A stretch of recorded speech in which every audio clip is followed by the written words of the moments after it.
Si observamos con detenimiento esta fotografía desgastada, tomada en los albores del siglo XX en Puebla de Los Ángeles, lo primero que notamos no es la arquitectura, no son los arcos coloniales, ni la piedra volcánica que caracteriza a esta ciudad histórica de México. Lo que realmente hiela la sangre es lo que la lente apenas logró capturar en la esquina inferior derecha, una pequeña mano, borrosa por el movimiento, aferrándose a una reja de hierro forjado que parece hundirse en la tierra. Es una imagen que, a primera vista, podría interpretarse como un juego infantil, una travesura de niños escondiéndose de sus madres, pero si aguzamos la vista, si limpiamos el polvo digital y miramos los ojos de quien tomó la foto, entendemos que no hay juego aquí, hay desesperación. Esa mano pertenece a Mateo, y ese día, la ciudad que se jactaba de ser trazada por los mismos ángeles, estaba a punto de cometer un pecado que ni el tiempo lograría absolver. Antes de adentrarnos en la oscuridad de los túneles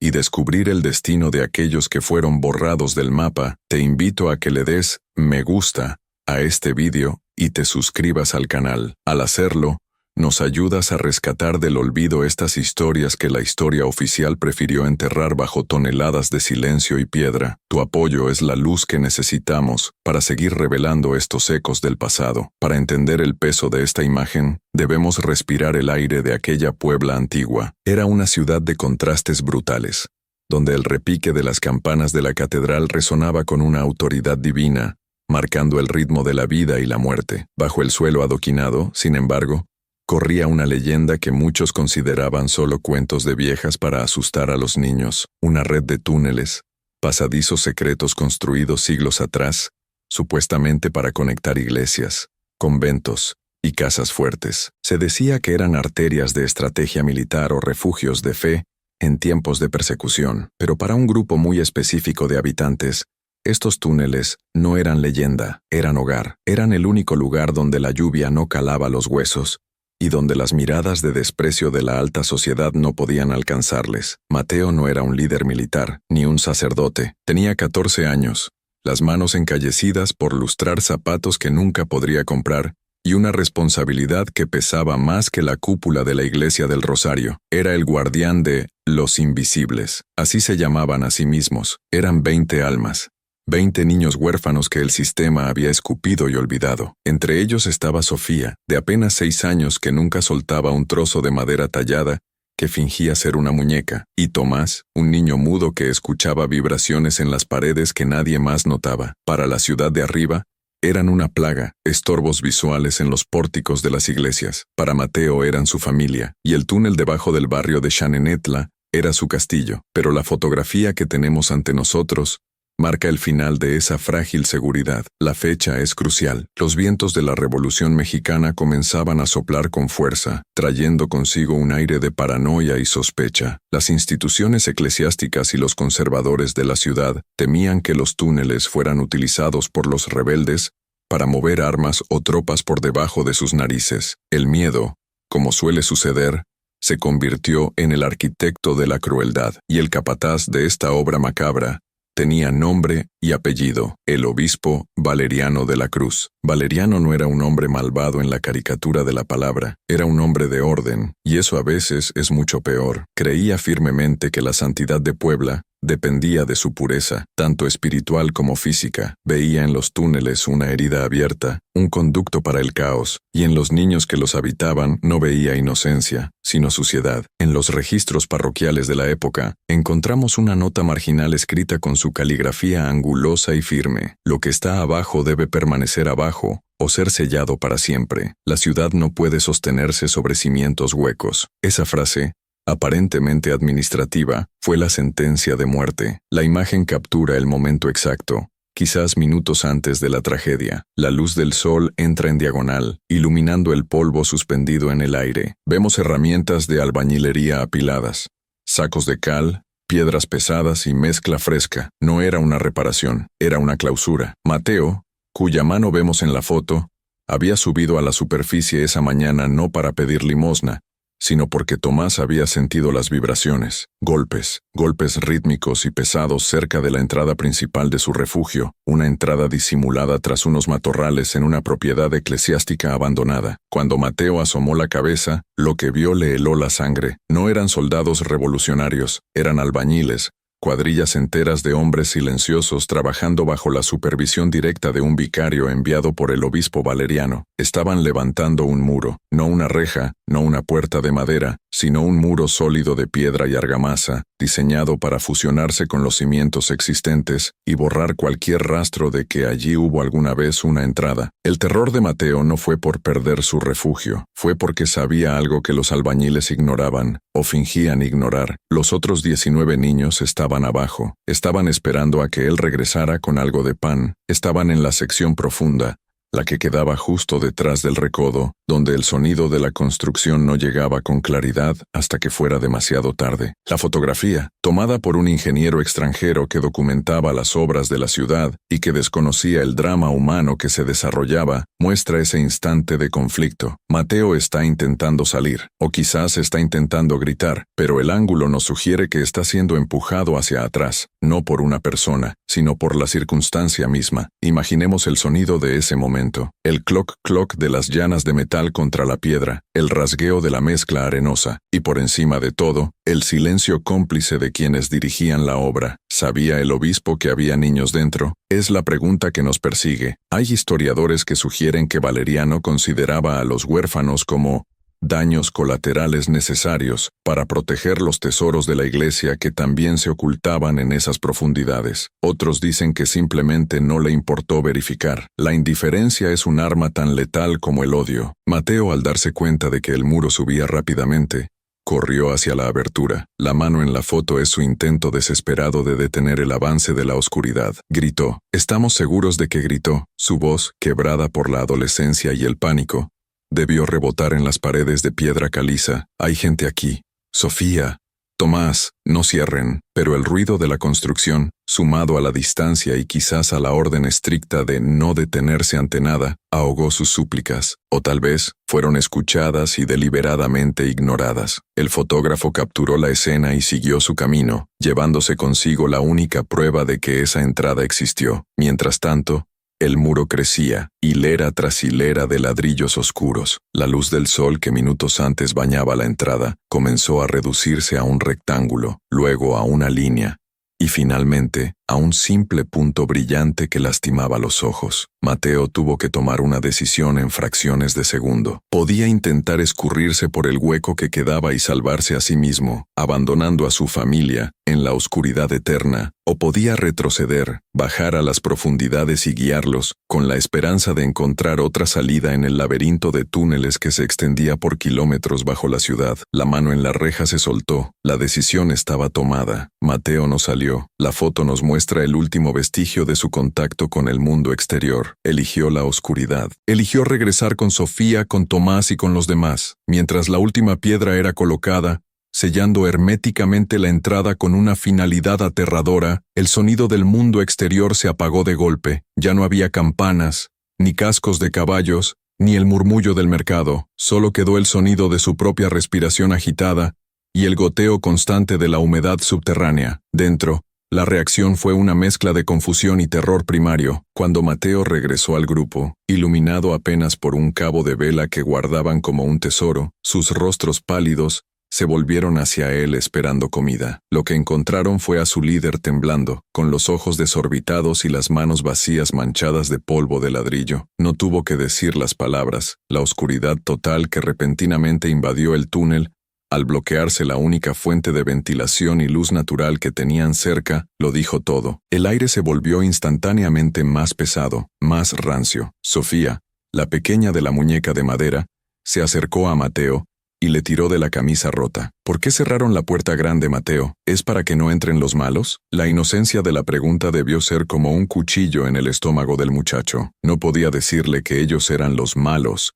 a los que el obispo quería borrar. No podía decirle que habían sido sepultados vivos en las entrañas de una ciudad que rezaba el Padre Nuestro, mientras condenaba a sus hijos más vulnerables. Mateo miró hacia el techo abovedado del túnel, sabiendo que toneladas de tierra y ciudad estaban sobre ellos. Sabía que la entrada de Shanenetla era la más accesible, la que usaban porque las otras eran peligrosas, colapsadas o vigiladas. Ahora, estaban atrapados en una arteria muerta, pero Mateo era un sobreviviente. Conocía historias, rumores sobre los túneles viejos, aquellos que conectaban con el fuerte de Loreto, kilómetros al norte. Si la leyenda era cierta, si existía una conexión, tenían una oportunidad, pero tendrían que atravesar la oscuridad absoluta, enfrentarse al hambre, a la falta de aire y a los secretos que la propia iglesia había escondido allí abajo mucho antes de que ellos nacieran. El obispo Valeriano durmió tranquilo esa noche, convencido de que había restaurado el orden y protegido la santidad de sus templos. No escuchó los llantos ahogados bajo la tierra, no sintió el frío que empezó a calar en los huesos de 20 niños abrazados en la penumbra. La ciudad de Puebla continuó su marcha hacia la modernidad,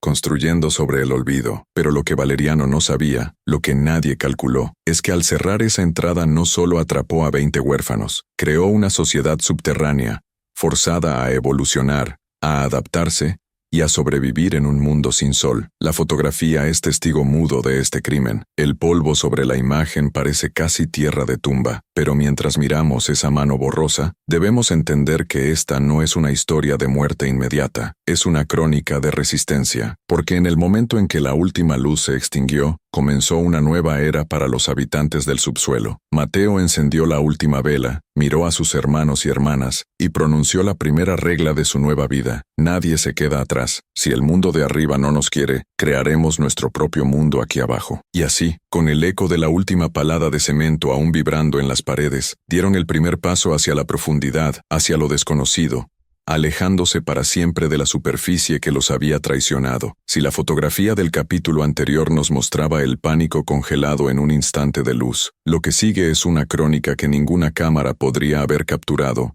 simplemente porque la luz dejó de existir para ellos. El concepto de tiempo se desintegró en el momento en que la última piedra selló la entrada de Shanenetla, sin el sol para marcar las horas, sin el repique de las campanas que antes ordenaba sus días de mendicidad. Los 20 niños de Puebla entraron en una dimensión donde solo existían dos estados: la vigilia del miedo y el sueño del agotamiento. Las primeras horas tras el encierro fueron una prueba brutal para la psique humana. Imaginemos la escena: 20 respiraciones aceleradas consumiendo el oxígeno de un espacio confinado, el aire volviéndose espeso, caliente y cargado con el olor metálico del miedo y el polvo de la construcción reciente. Mateo, asumiendo el peso de su liderazgo, ordenó apagar la vela. Era una decisión cruel pero necesaria. Cada minuto de llama era un minuto de visión futura que estaban gastando. La oscuridad absoluta cayó sobre ellos como un manto de plomo. En esa negrura, los sollozos de los más pequeños no sonaban como llantos infantiles, sino como ecos de almas en pena rebotando contra bóvedas construidas siglos atrás. Mateo sabía que quedarse junto al muro recién levantado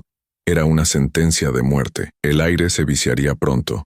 Tenían que moverse, pero moverse en la oscuridad total, en un sistema de túneles que no conocían, era suicida. Fue entonces cuando Tomás, el niño mudo que el mundo de arriba consideraba roto, se convirtió en su brújula. En la superficie, la incapacidad de Tomás para hablar y su hipersensibilidad al ruido lo hacían un marginado entre los marginados. Pero allí abajo, en el silencio sepulcral del subsuelo, sus talentos cobraron un valor incalculable. Tomás se adelantó, palpando las paredes de piedra volcánica con las yemas de los dedos, cerrando los ojos, aunque daba igual tenerlos abiertos o cerrados, y pegando la oreja a la roca fría, escuchaba lo que nadie más podía: el susurro de corrientes de aire imperceptibles, el goteo lejano de filtraciones pluviales, o el crujido de estructuras inestables. Él dictaba el ritmo. Cuando Tomás se detenía y golpeaba suavemente su muslo, todos se congelaban. Cuando avanzaba, la fila de 20 niños unidos por una cuerda hecha de cinturones viejos y trozos de tela anudados,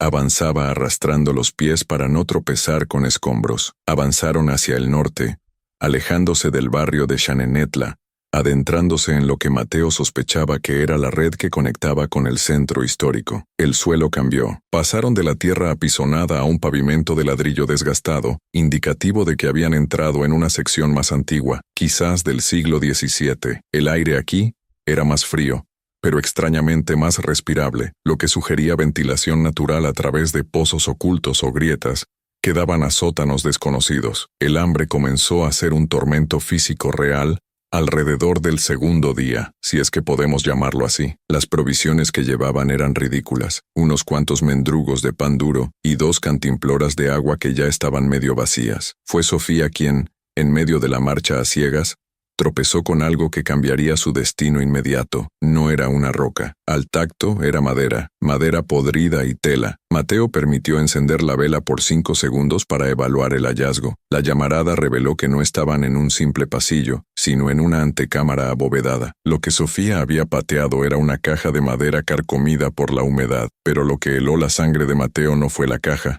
sino lo que los rodeaba. Estaban en una especie de almacén olvidado de la iglesia, o quizás un depósito de lo que no debía verse. Estatuas de santos con extremidades rotas, ángeles de madera con los rostros desfigurados por termitas, y lienzos enmohecidos se apilaban en las sombras, pareciendo una congregación de monstruos observándolos. Para la mentalidad religiosa y supersticiosa de la época, estar rodeados de figuras sagradas rotas era un mal augurio terrible. Varios niños comenzaron a rezar en voz baja, aterrorizados por los ojos de cristal de un Cristo sin mandíbula que los miraba desde el suelo. Pero Mateo, impulsado por la supervivencia, vio algo más práctico. Entre los desechos eclesiásticos encontró grandes cirios pascuales, velas gruesas de cera de abeja que habían sido descartadas quizás por estar rotas o ser impuras. También encontraron aceites rancios en ánforas de barro. Aquel hallazgo fue su primer milagro subterráneo. Tenían luz, y con la luz el miedo retrocedió lo suficiente para permitirles pensar. Acamparon en esa sala de los santos rotos. Usaron las telas de los mantos sagrados roídas por las ratas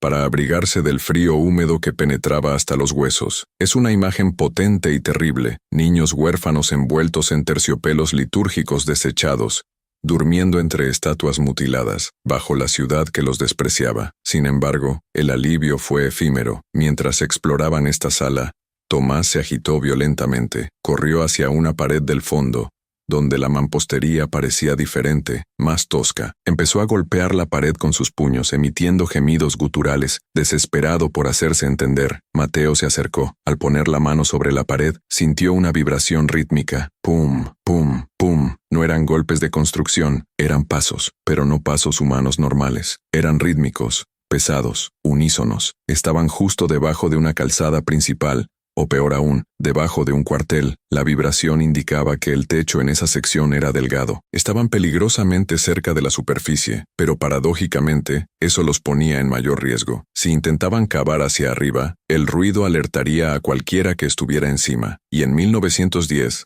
con la revolución hirviendo, cualquier ruido sospechoso bajo el suelo se respondería con dinamita o disparos, no con ayuda. Mateo tomó una decisión ejecutiva. No vamos a subir, susurró al grupo, iluminado por la luz vacilante de un cirio recuperado. Vamos a bajar más. La lógica era aterradora. La superficie era territorio enemigo. El obispo Valeriano tenía ojos y oídos en todas partes arriba. Si querían vivir, tenían que encontrar agua.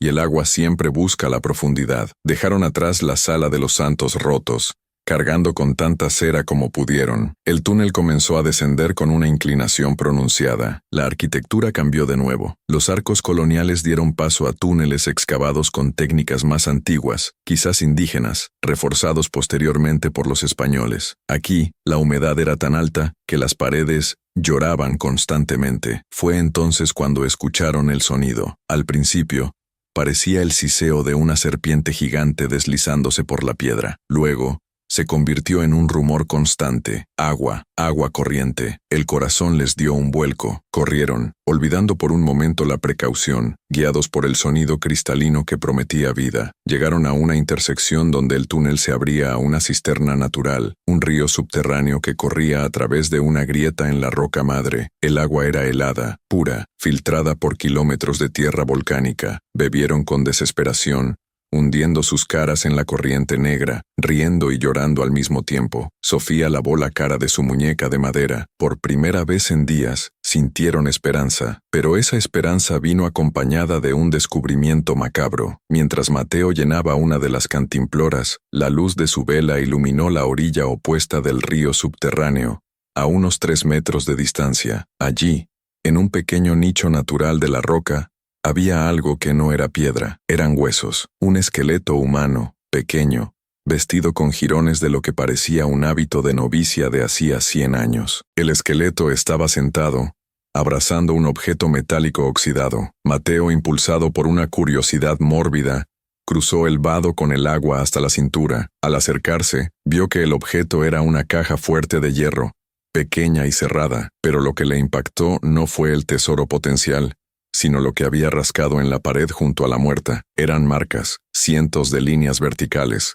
contando días, y una frase apenas legible, rayada con una piedra afilada en la roca. Dios no escucha aquí abajo, solo escucha el eco. Mateo retrocedió, sintiendo un escalofrío que no tenía nada que ver con el agua helada. Comprendió entonces que no eran los primeros en buscar refugio allí, y que esa novicia, quienquiera que fuese, había muerto esperando un rescate que nunca llegó. Pero también entendió algo más. Si ella había sobrevivido lo suficiente para hacer tantas marcas, significaba que era posible vivir allí. Regresó con el grupo, ocultando su miedo tras una máscara de determinación. No les contó sobre la inscripción, les mostró el agua. «Tenemos agua», dijo, su voz resonando con una nueva autoridad, más grave, más adulta. «Y tenemos luz. Ahora somos los dueños de esto». El obispo nos cerró la puerta, pero nos regaló un reino. Sin embargo, mientras los niños descansaban junto al río, Tomás no dormía. Estaba sentado apartado, mirando hacia la oscuridad del túnel que seguía el curso del río,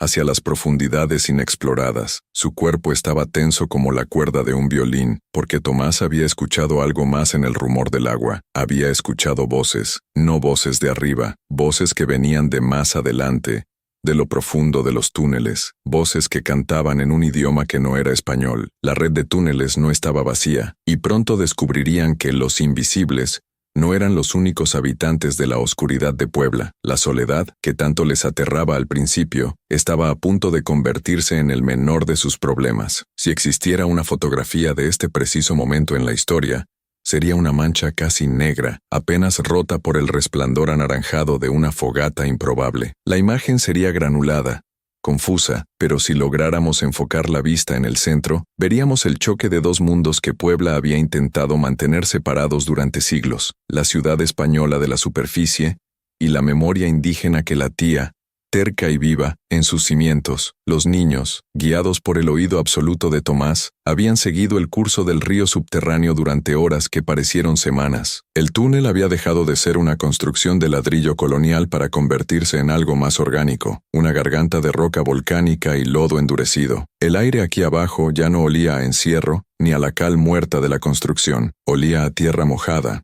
a raíces y, extrañamente, a humo dulce. Fue ese olor, el aroma inconfundible del copal quemándose, lo que detuvo a Mateo en seco. En la superficie, el copal era cosa de iglesias o de curanderos en los mercados, un olor que evocaba rituales antiguos. Aquí abajo, era la señal inequívoca de presencia humana. Tomás, que iba en la vanguardia, se giró hacia el grupo. En la penumbra, sus manos se movieron frenéticamente en su lenguaje de señas improvisado. Gente, vieja, fuego. Al doblar un recodo natural de la caverna, la oscuridad se rompió. Ante ellos se abría una sala circular, un cenote seco de techo bajo donde las raíces de los árboles gigantes de la superficie, quizás los fresnos del Paseo Bravo o los laureles del Zócalo, habían perforado la bóveda de piedra, colgando como cortinas de madera fibrosa que llegaban hasta el suelo. Y en el centro, bajo ese dosel de raíces, ardía un fuego pequeño, alimentado con trozos de madera vieja y resina. Sentada frente al fuego,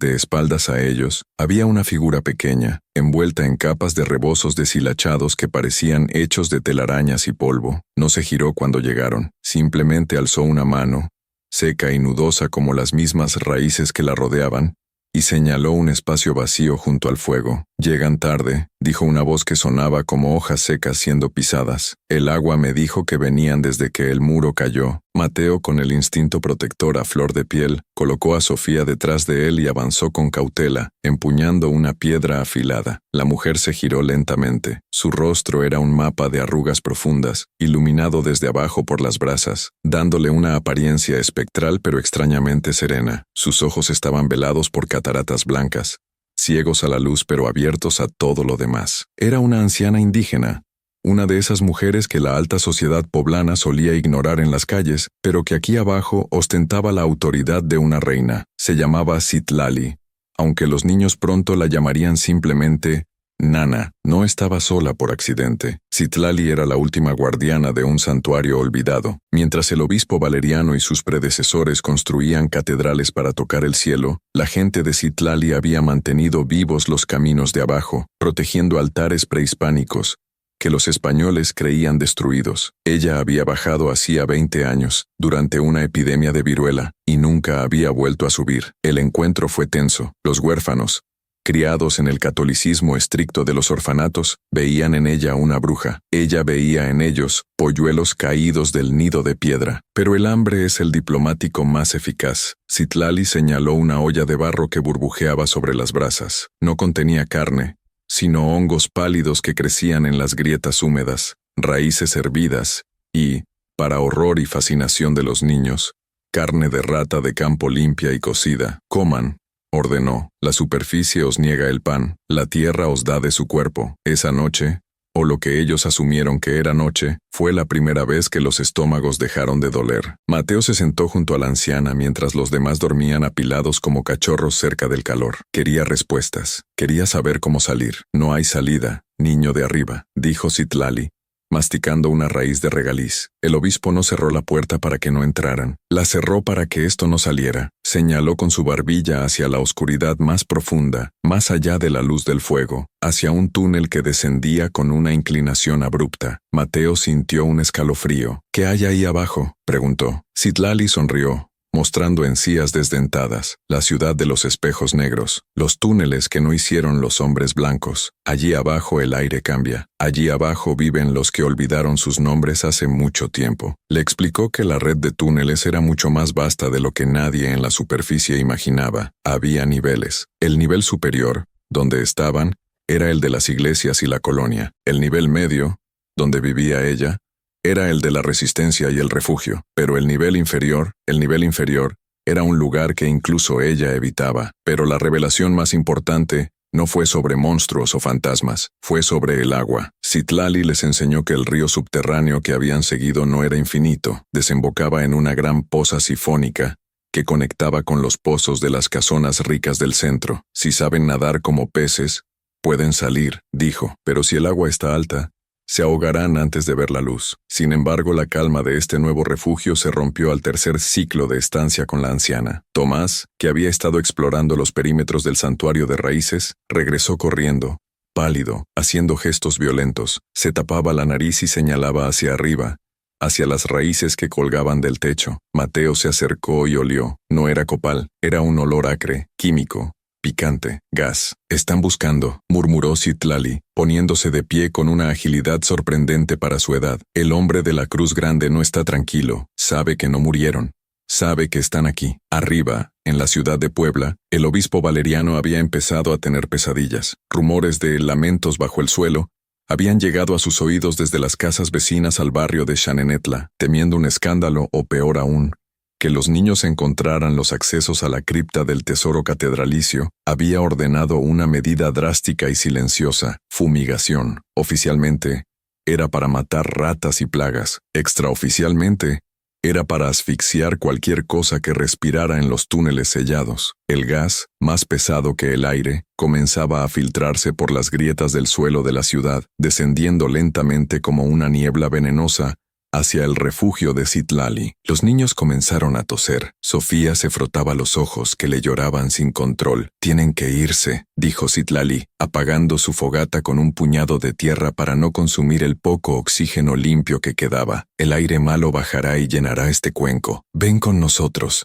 suplicó Mateo agarrando su mano. Citlali negó con la cabeza y se soltó suavemente. «Yo soy raíz, niño. Las raíces no caminan. Yo me quedaré a hablar con el humo. Conozco grietas donde esconder mi aliento». Se acercó a una pared cubierta de musgo y movió una piedra grande que parecía inamovible, revelando un pasadizo estrecho, apenas una hendidura en la roca. Una corriente de aire frío pero limpio sopló desde dentro. «Este es el camino del silencio», susurró. «Lleva al corazón de la ciudad, justo debajo de la gran plaza. Es peligroso, pasa cerca de los ecos, pero es su única oportunidad». Vayan. Antes de empujarlos hacia la oscuridad del nuevo túnel, Citlali le dio a Mateo un objeto. No era un arma ni comida, era un silbato de barro, antiguo, con forma de calavera. Si se encuentran con ellos en la oscuridad, toquen esto. No los asustará, pero les recordará que ustedes también son fantasmas. Con el sonido del gas siseando al entrar en la caverna, y la tos de los más pequeños volviéndose desesperada, Mateo no tuvo tiempo para despedidas sentimentales. Empujó a su familia por la grieta. El último vistazo que tuvo de Citlali fue de la anciana sentada de nuevo en su lugar, envuelta en sus rebozos, comenzando a cantar un canto monótono y bajo en náhuatl, esperando a que la niebla venenosa la envolviera. El grupo se arrastró por el pasadizo estrecho, sintiendo cómo la roca les raspaba la piel y la ropa. El aire aquí era gélido. Habían dejado atrás la calidez del fuego y la seguridad relativa de la guardiana. Ahora estaban solos de nuevo, pero con una diferencia. Sabían que no eran víctimas pasivas de un accidente, eran presas en una cacería. El obispo los quería muertos, y la ciudad misma parecía estar exhalando veneno para cumplir su voluntad. A medida que avanzaban, el túnel se ensanchó y la acústica cambió. De repente, cada paso, cada respiración, generaba un eco metálico y distorsionado. Tomás se detuvo, temblando. Sus ojos se abrieron desmesuradamente en la oscuridad. No necesitaba oír para sentirlo. La vibración en el suelo era constante, rítmica, como un corazón gigante latiendo lentamente bajo sus pies. Habían entrado en la zona prohibida, estaban acercándose al corazón de la ciudad, pero lo que latía allí no era la vida urbana, era algo mecánico, algo industrial y secreto, que la iglesia había ocultado incluso mejor que a los huérfanos. Y justo enfrente, en medio del túnel, vieron por primera vez una luz que no era fuego, era una luz eléctrica, pálida y amarillenta, que se filtraba por una rejilla en el suelo del túnel. Estaban caminando sobre algo. Mateo se arrodilló y miró a través de la rejilla. Lo que vio le hizo comprender por qué Citlali prefería el gas a este camino. Abajo, en una caverna inmensa reforzada con vigas de acero modernas, hombres con máscaras trabajaban en silencio, moviendo cajas marcadas con el sello del Vaticano y armas, rifles, cajas y cajas de munición. Los túneles no eran solo un escondite, eran el arsenal secreto de una guerra que estaba a punto de estallar arriba, y ellos, 20 niños testigos de lo imperdonable, acababan de caer justo en el techo de la conspiración. Si hubiéramos podido congelar el tiempo en ese instante, habríamos visto una imagen de contraste obsceno. Arriba, 20 niños esqueléticos, con la ropa convertida en harapos y la piel cubierta de hollín y miedo, aplastando sus rostros contra una rejilla de metal frío. Abajo, un arsenal capaz de arrasar una ciudad entera, limpio, ordenado y brillante bajo la luz eléctrica artificial. La fotografía mental de este momento es la definición de la injusticia. Los inocentes se arrastran en las sombras, mientras los culpables preparan la guerra bajo focos de luz. Mateo sintió que el aire se le escapaba de los pulmones, y esta vez no era por el gas de arriba, ni por la falta de oxígeno, era por la magnitud de la traición. Aquello no era un simple sótano, era una nave industrial oculta, una catedral de hierro excavada justo debajo de los cimientos sagrados de la ciudad. Mientras en la superficie los sacerdotes predicaban la paz y la pobreza, allí abajo, cajas marcadas con sellos extranjeros, alemanes, estadounidenses, se apilaban hasta el techo. Fusiles Mauser, cajas de dinamita y ametralladoras Gatling desmontadas, descansaban como reliquias sagradas sobre mesas de trabajo. El zumbido que Tomás había sentido no era un monstruo, era un generador eléctrico, una bestia de cobre y aceite que palpitaba en una esquina, proporcionando luz a ese infierno subterráneo. Para los niños, que apenas conocían la luz de las velas, aquellas bombillas incandescentes colgadas de cables desnudos eran pequeños soles agresivos que lastimaban la vista. «No hagan ruido», gesticuló Mateo, pero sus manos temblaban tanto que apenas pudo formar las señas. La situación había cambiado drásticamente. Ya no huían solo de un obispo intolerante o de una fumigación. Ahora eran testigos de una conspiración militar. Si esos hombres de abajo miraban hacia arriba, si veían 20 pares de ojos brillando en la oscuridad del conducto de ventilación, no enviarían a un alguacil para llevarlos al orfanato. Dispararían. El grupo tenía que cruzar esa rejilla. El túnel de ventilación continuaba al otro lado de la gran sala, perdiéndose en la oscuridad más allá del alcance de las luces eléctricas. Eran 20 metros de exposición total, 20 metros caminando sobre una malla de hierro que chirriaba bajo el peso, suspendidos sobre las cabezas de hombres armados que limpiaban cañones de rifles con trapos aceitosos. Mateo fue el primero. Se movió como un lagarto, distribuyendo su peso, rezando a cualquier santo que aún escuchara allí abajo para que el metal no crujiera. Abajo, dos hombres conversaban. Sus voces subían por la rejilla, distorsionadas pero legibles. «El cargamento debe salir antes del domingo», decía una voz grave. «El general está impaciente. Si Madero llega al norte, necesitarán esto para defender la fe. La fe se defiende con oraciones. No con plomo», respondió otro con cinismo. «Esto es negocio, y el obispo lo sabe». Mateo se congeló. La confirmación auditiva de la implicación del obispo Valeriano fue un golpe moral devastador. No era ignorancia lo que los había encerrado, era cálculo. Eran un estorbo para una operación de tráfico de armas. Uno a uno, los niños fueron cruzando. Sofía, aferrada a su muñeca de madera, cerró los ojos y se dejó guiar por la mano de Mateo. Tomás, sin embargo, estaba sufriendo un calvario particular. El ruido del generador, amplificado por la acústica de la caverna, era para él como un taladro físico en el cerebro. Se tapaba los oídos con fuerza, las lágrimas corrían por sus mejillas sucias y su equilibrio fallaba. A mitad de camino, Tomás tropezó, su rodilla golpeó la rejilla metálica. ¡Clang! El sonido fue seco, metálico, y cortó el aire como un disparo. Abajo, el silencio se hizo absoluto. Los dos hombres dejaron de limpiar las armas. El zumbido del generador pareció bajar de volumen. «¿Oíste eso?», preguntó el de la voz grave, mirando hacia el techo, hacia la oscuridad donde los niños se habían convertido en estatuas de sal. Mateo contuvo la respiración hasta que le dolió el pecho. Apretó la mano de Tomás tan fuerte que casi le rompió los dedos,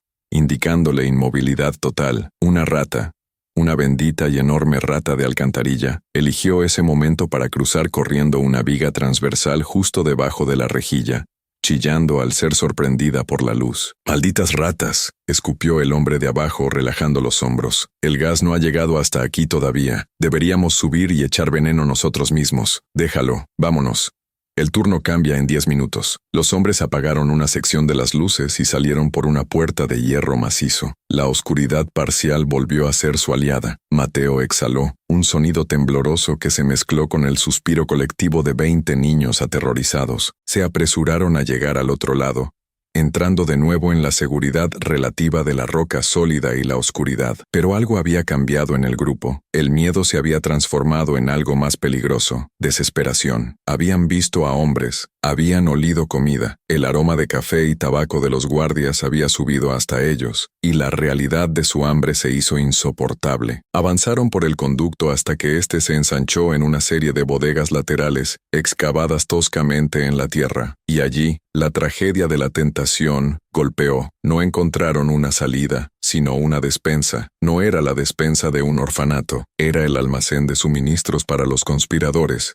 Barriles de vino de consagrar, latas de galletas importadas, jamones curados colgados de ganchos en el techo y sacos de harina blanca. Para niños que llevaban días, quizás una semana, comiendo raíces y suelas de zapato, la visión fue alucinatoria. La disciplina militar que Mateo había intentado imponer se desmoronó. Paco, un niño de 8 años que siempre había sido el más tranquilo, soltó un gemido animal y se lanzó hacia un estante lleno de frascos de vidrio con conservas. «No», susurró Mateo intentando detenerlo. «Es una trampa». Pero era tarde. Paco, cegado por el hambre, intentó alcanzar un frasco de duraznos en almíbar. Sus manos torpes resbalaron. El frasco cayó, no sobre tierra, sino sobre una pila de platos de peltre que había debajo. El estruendo fue catastrófico. Fue una cascada de ruido que resonó por todo el complejo subterráneo, rebotando en las paredes de piedra y multiplicándose como una avalancha. Segundos después, una sirena manual comenzó a aullar en la distancia. ¡Oh! No era un sonido de iglesia, era el sonido de la casa. ¡Corran!, gritó Mateo, abandonando cualquier pretensión de sigilo. Agarró a Paco por el cuello de la camisa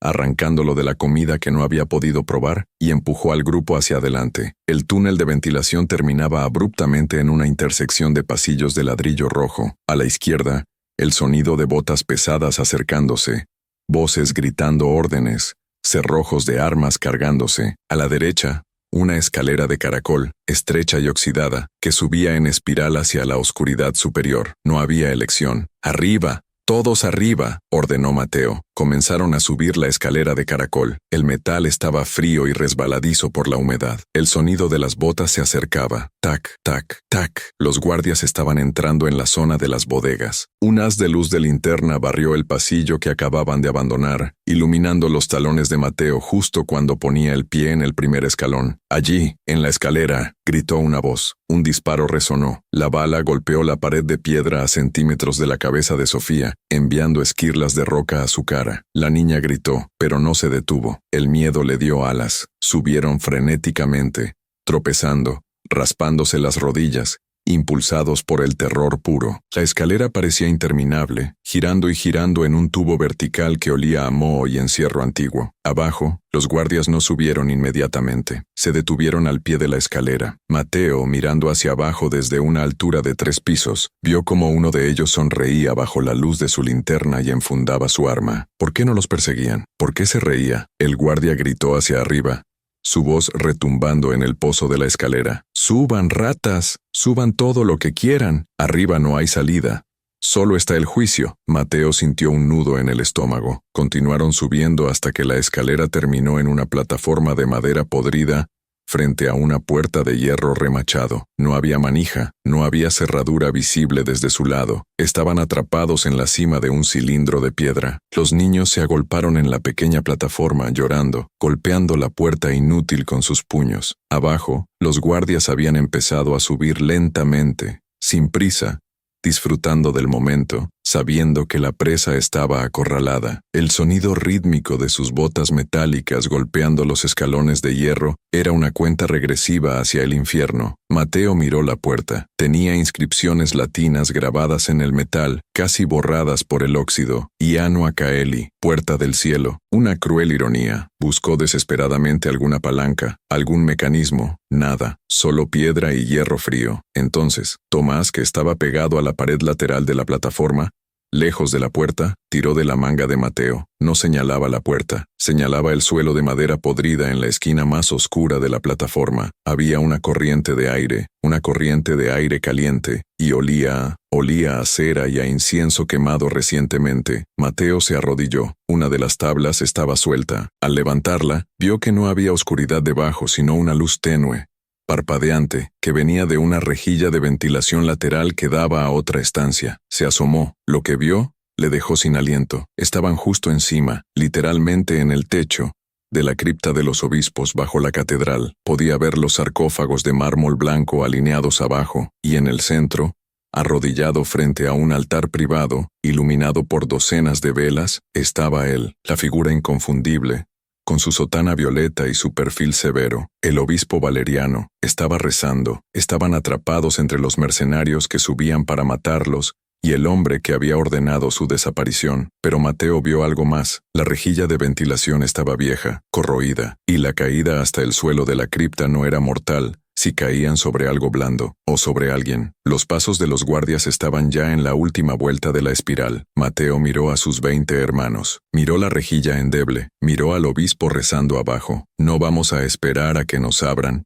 susurró Mateo con una determinación salvaje. «Vamos a caerles del cielo». Levantó el pie, y con toda la fuerza que le quedaba en su cuerpo desnutrido, pisó el centro de la rejilla oxidada. El metal gimió, cansado de siglos de resistencia, y cedió. Si la historia de Puebla se escribiera con la verdad, y no con la conveniencia, el retablo principal de la catedral no estaría dedicado a los reyes o a los santos, sino a este instante preciso. Imaginemos la fotografía imposible, una toma contrapicada desde el suelo de la cripta de los obispos. En el primer plano, desenfocado por la cercanía, el rostro del obispo Valeriano, con la boca abierta en un rictus de terror bíblico, mirando hacia arriba, y en el aire, congelados en una caída de 3 metros, una lluvia de escombros, óxido y cuerpos pequeños. No eran querubines bajando del cielo, eran los hijos olvidados de la tierra, regresando para reclamar su existencia. El impacto no fue glorioso, fue brutal. La rejilla de hierro podrido cedió con un gemido desgarrador y la gravedad hizo el resto. 20 niños,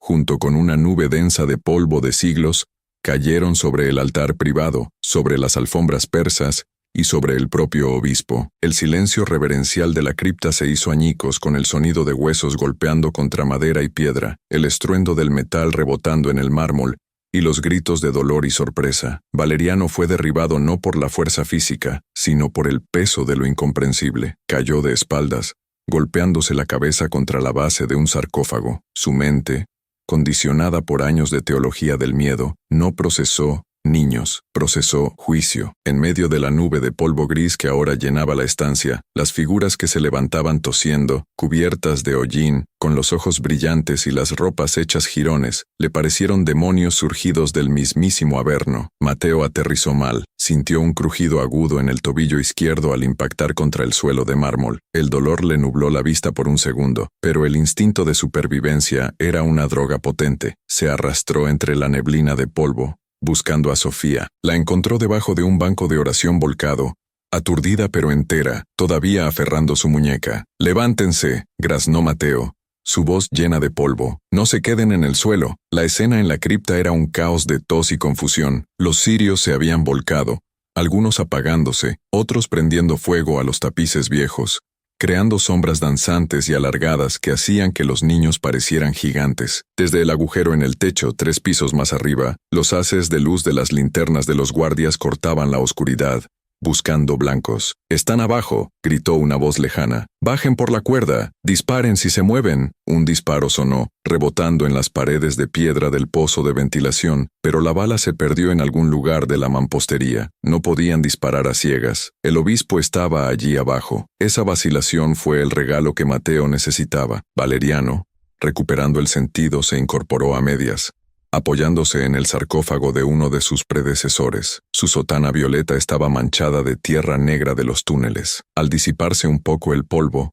sus ojos se cruzaron con los de Mateo. Fue un momento de reconocimiento eléctrico. No vio a un demonio. Vio al limpiabotas que solía echar de la entrada de la sacristía. Vio la mano que había sellado tras el muro. «Tú», susurró el obispo, con la voz temblorosa por la ira y el espanto. «Deberías estar muerto». Mateo, cojeando, se puso de pie frente a él. A pesar de ser un niño esquelético frente a un hombre poderoso, en ese momento, la autoridad había cambiado de manos. Mateo era la realidad innegable. Valeriano era la mentira expuesta. «No nos morimos, monseñor», dijo Mateo y su voz resonó en la acústica perfecta de la bóveda. «Solo aprendimos a ver en la oscuridad. Y ahora, usted nos va a dejar salir». Valeriano miró hacia el agujero del techo, esperando a sus mercenarios, y luego a la puerta de bronce que conectaba la cripta con la nave principal de la catedral. Su mente calculadora volvió a funcionar. Si estos niños salían a la nave principal, si la gente los veía, el escándalo destruiría todo: el tráfico de armas, los túneles,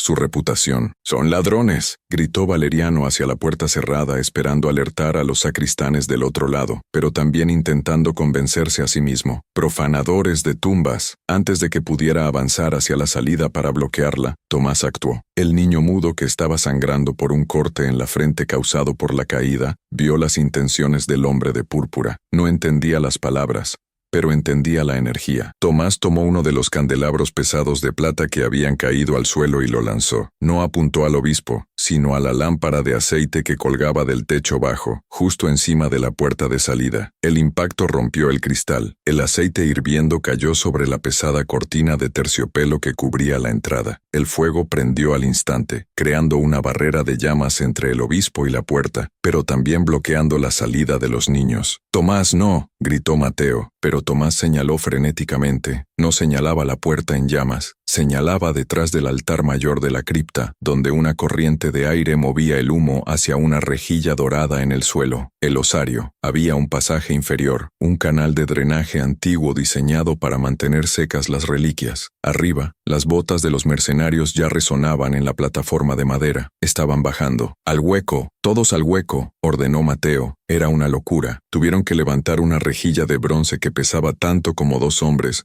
Usando la fuerza combinada de la desesperación, se deslizaron por el agujero estrecho justo cuando el primer mercenario aterrizaba en el suelo de la cripta con un golpe sordo, arma en mano. El obispo Valeriano, tosiendo por el humo del incendio que crecía, gritó a sus hombres: «No dejen que suban a la catedral, cásenlos en los muros». Los niños se arrastraron por un espacio angustiosamente estrecho, un intersticio arquitectónico entre el suelo de la cripta y los cimientos de la catedral. Sentían las vibraciones del órgano gigante de arriba. Estaban tocando vísperas. La música sacra retumbaba en sus pechos. Una banda sonora irónica para su huida. Salieron, uno tras otro, empujando una losa de piedra suelta, y emergieron en un lugar que les dejó sin aliento. No estaban en la calle, estaban dentro de la Catedral de Puebla, pero no en la nave central. Habían salido detrás del altar de los reyes, en el espacio oculto del deambulatorio, reservado solo para el clero. La inmensidad del espacio los golpeó. Después de días en túneles opresivos, la altura de las bóvedas nervadas que se perdían en la penumbra a 40 metros de altura les provocó vértigo. La catedral estaba en penumbra,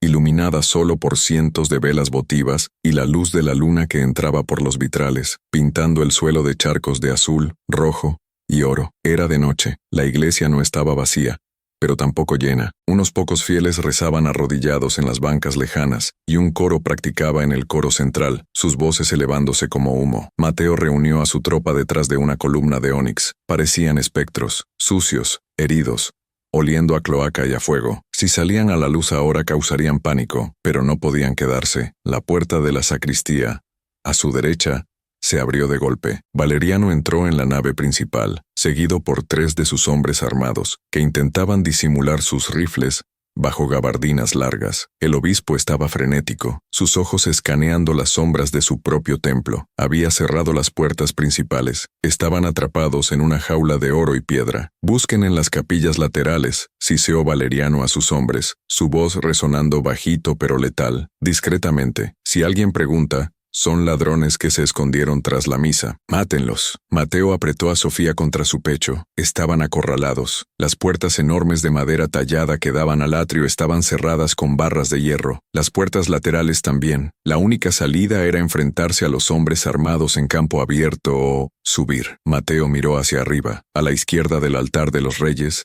había una pequeña puerta entreabierta que daba acceso a la torre del campanario, la Torre Norte, la única torre en México que decían había sido construida con ayuda de ángeles. «No podemos salir», susurró Mateo a los niños, cuyos ojos reflejaban el terror de ser cazados en la casa de Dios. «Si corremos por la nave, nos dispararán antes de llegar al centro. Tenemos que subir a la torre». «¿A la torre?», gimió uno de los niños. «Ahí no hay salida, Mateo, solo cielo». «Exacto», dijo Mateo mirando al obispo que se acercaba peligrosamente a su escondite. «El cielo es el único lugar donde todos nos verán. Si nos ven, no pueden desaparecernos». Se movieron como sombras, deslizándose de columna en columna, aprovechando el momento en que el coro entonaba un Kyrie eleison atronador para cubrir el ruido de sus pasos descalzos. Llegaron a la puerta de la torre. Estaba oscura, olía a excremento de paloma y a madera vieja. Empezaron a subir. Eran cientos de escalones de piedra en espiral. Las piernas de Mateo ardían. Su tobillo palpitaba con cada paso, como si tuviera un clavo ardiendo dentro, pero no se detuvo. Llevaba a Sofía en brazos ahora, y Tomás empujaba a los más pequeños desde atrás. Abajo, Valeriano vio el movimiento fugaz de una sombra cruzando hacia la torre. «A la torre», ordenó, rompiendo el protocolo de silencio. Los fieles en las bancas se giraron, asustados por los gritos y la visión de hombres armados corriendo por el altar. La carrera final había comenzado. Mientras subían, el aire se volvía más frío y el sonido de la ciudad exterior, el mundo real, comenzaba a filtrarse por las ventanas estrechas. Coches, viento, vida. Pero los perseguidores eran hombres adultos, fuertes y bien alimentados. Los niños estaban exhaustos. A mitad de camino, en el descanso del reloj, Mateo se dio cuenta de que no llegarían todos arriba antes de ser alcanzados. Los pasos pesados de los mercenarios estaban solo 2 vueltas de escalera más abajo. Llegaron a la sala de las campanas. El viento soplaba fuerte allí arriba, agitando sus ropas sucias. La ciudad de Puebla se extendía abajo como un tapiz de luces parpadeantes, indiferente a su drama. Estaban a 70 metros de altura. No había salida, solo el vacío, las campanas gigantes de bronce y, detrás de ellos, la puerta de acceso donde ya asomaba el cañón de un rifle. Mateo corrió hacia el borde del balcón, hacia la gran campana María, la campana mayor que solo se tocaba en eventos supremos. Miró a sus 20 hermanos, acorralados contra la barandilla de piedra. Miró a los hombres que entraban, sonriendo porque la cacería había terminado. Fin del camino, ratitas, dijo el líder de los mercenarios, apuntando al pecho de Mateo. Pero Mateo no miró el arma, miró la cuerda de la campana, una cuerda gruesa como una serpiente, atada al badajo de toneladas de bronce. No, dijo Mateo, y una sonrisa extraña, casi de locura, iluminó su cara sucia. Es el principio del grito, y con un salto desesperado, no hacia los hombres, sino hacia el vacío interior de la torre, se agarró con todo su peso a la cuerda de la campana María. La física nos dice que el sonido es simplemente una vibración que viaja a través del aire, pero la historia, la verdadera historia que se esconde en los pliegues del tiempo, sabe que el sonido puede ser mucho más, puede ser un arma, un escudo, y en ocasiones, una sentencia. Cuando Mateo saltó al vacío interior de la torre, aferrándose a la cuerda de cáñamo grueso de la María, la campana más grande y legendaria de Puebla, esa que la leyenda dice que fue subida por ángeles porque ningún humano podía con su peso, no estaba solo intentando hacer ruido, estaba intentando despertar a un dios dormido. Su peso de niño desnutrido no era suficiente. Mateo quedó colgado, oscilando patéticamente en el aire, mientras la inmensa mole de bronce permanecía inmóvil, muda, burlándose de su esfuerzo. Los mercenarios en la puerta rieron. El líder dio un paso adelante, levantando su rifle para apuntar al niño que colgaba indefenso como una piñata rota. «Bájate de ahí y muere con dignidad», dijo el hombre, su voz apenas audible sobre el viento. Pero entonces ocurrió el milagro de los invisibles. No bajaron ángeles del cielo. Sofía soltó su muñeca, Tomás soltó la pared, y uno a uno, los 20 niños corrieron hacia la cuerda, saltaron, se agarraron a las piernas de Mateo, a su cintura, a la cuerda misma, formando una cadena humana de harapos y desesperación. El peso colectivo de 20 almas olvidadas, 20 vidas que la ciudad había intentado enterrar, sumó más que el plomo y la indiferencia. La inercia venció. El yugo gigante de madera crujió, un sonido que sonó como el quejido de un gigante despertando, y la campana se movió. El badajo, una masa de hierro de cientos de kilos, golpeó el labio de bronce. Dong. No fue un sonido, fue un golpe físico. Una onda expansiva de decibelios puros estalló dentro de la cámara de la torre. El espacio era demasiado pequeño para tal magnitud sonora. El estruendo golpeó a los mercenarios como un puñetazo invisible en el pecho. El hombre del rifle soltó el arma instintivamente para llevarse las manos a los oídos, gritando de dolor mientras sus tímpanos amenazaban con estallar. El suelo de piedra vibró con tal violencia que el polvo de siglos se levantó del suelo, creando una niebla instantánea. Pero los niños no soltaron la cuerda. La campana, ahora en movimiento, tenía su propio ritmo, su propia furia. El retroceso los levantaba del suelo y los volvía a bajar. ¡Tong! El segundo tañido salió de la torre y barrió la ciudad de Puebla. Eran las 11 de la noche de un martes cualquiera, pero ese sonido no marcaba la hora. La María tenía una voz única, grave, profunda, que solo se usaba para coronaciones, guerras o catástrofes. Escucharla sonar a esa hora, con esa violencia desmedida y fuera de ritmo, envió una señal de pánico eléctrico a través de cada casa del centro histórico. Abajo en la nave de la catedral, el obispo Valeriano se tapó los oídos mirando hacia el techo con horror. Sabía lo que significaba ese sonido. No era una llamada a misa, era la alarma, era la atención de 10.000 personas centrándose en el único lugar donde él no podía permitir que miraran. En el zócalo, las luces de las casas se encendieron, la gente salió a los balcones, los serenos hicieron sonar sus silbatos. «Fuego», gritaban. «Revolución». Una multitud comenzó a congregarse en el atrio, mirando hacia la torre norte, donde las siluetas de pequeñas figuras se veían recortadas contra el cielo nocturno, subiendo y bajando frenéticamente al ritmo de la campana. Los mercenarios, aturdidos, mareados por la presión acústica y viendo que su operación secreta se había convertido en el evento más público de la década, tomaron la única decisión lógica para su tipo: huir. No podían disparar a 20 niños mientras toda la ciudad miraba hacia allí. Empujaron a sus compañeros y bajaron las escaleras corriendo, atropellando al obispo en su huida, dejándolo solo en medio de su catedral profanada. La campana sonó 12, 13, 14 veces, hasta que los brazos de los niños no dieron más. Cuando la María finalmente detuvo su oscilación, dejando solo un zumbido resonante en el aire que hacía vibrar los dientes, el silencio que siguió fue absoluto. Pero no era un silencio vacío, era el silencio de la expectativa. Las puertas principales de la catedral, cerradas con trancas por orden del obispo, comenzaron a recibir golpes desde afuera. No eran golpes de cortesía. La gente de Puebla, alarmada por el sonido de la calamidad, quería saber qué pasaba en su iglesia. Y cuando la multitud empuja, ni las puertas del cielo ni las del infierno pueden permanecer cerradas. Las trancas cedieron, las puertas se abrieron de par en par. La luz de las antorchas y los faroles de la calle inundó la nave central, revelando al obispo Valeriano, solo, pequeño, manchado de hollín, rodeado de armas abandonadas por sus hombres y con la mirada perdida. Y entonces, bajando por la escalera de caracol de la torre, cojeando, sucios pero con la cabeza alta, aparecieron ellos. Mateo iba al frente, Sofía a su lado, Tomás cerraba la marcha. Caminaron por el pasillo central, bajo la mirada atónita de cientos de poblanos que habían entrado. No parecían niños, parecían espectros surgidos de la tierra misma. Sus ropas eran jirones de otra época. Su piel estaba gris por el polvo de los túneles y el gas. Nadie se atrevió a tocarlos. El obispo intentó alzar la voz, intentó decir sacrilegio, intentó inventar una historia sobre ladrones, pero las palabras se le atascaron en la garganta, porque cuando Mateo pasó a su lado, no lo miró con odio, lo miró con una lástima infinita, y en esa mirada, Valeriano entendió que su catedral de secretos se había derrumbado, los rifles tirados en el suelo,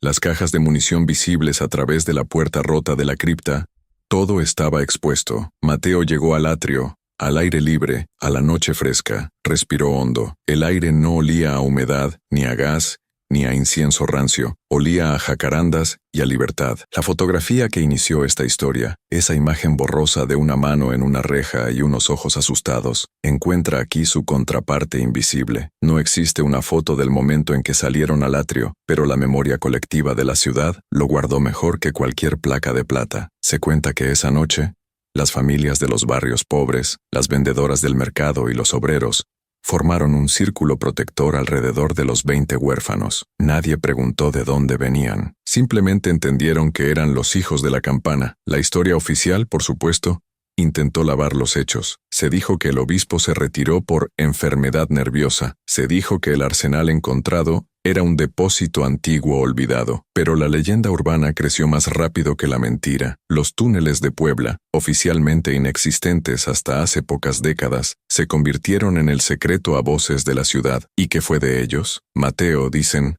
no se quedó en Puebla. Cuando la Revolución Mexicana estalló con toda su fuerza meses después, se cuenta que un joven con una cojera distintiva y una capacidad asombrosa para moverse por las sombras se unió a las filas del norte, saboteando trenes y desapareciendo bajo la tierra antes de que pudieran atraparlo. Sofía creció para ser enfermera, pero nunca, ni una sola vez en su vida, permitió que nadie apagara la luz de su habitación al dormir. Y Tomás se convirtió en músico. Dicen que afinaba los órganos de las iglesias con solo tocar la madera, capaz de escuchar las notas que vivían dentro de los muros. La fotografía de la mano en la reja es lo único que nos queda de su cautiverio, pero si hoy visitas Puebla, si caminas por el pasaje histórico del 5 de mayo y bajas a los túneles que ahora están abiertos al turismo, presta atención, apártate del grupo, deja que las voces de los guías se desvanezcan y pega tu oído a la piedra volcánica fría y húmeda. Si tienes suerte, y si tu corazón sabe escuchar lo que la historia calla, no oirás el silencio, oirás el eco lejano, casi imperceptible, de 20 niños corriendo hacia la libertad, oirás el sonido de un muro cayendo, y sabrás que,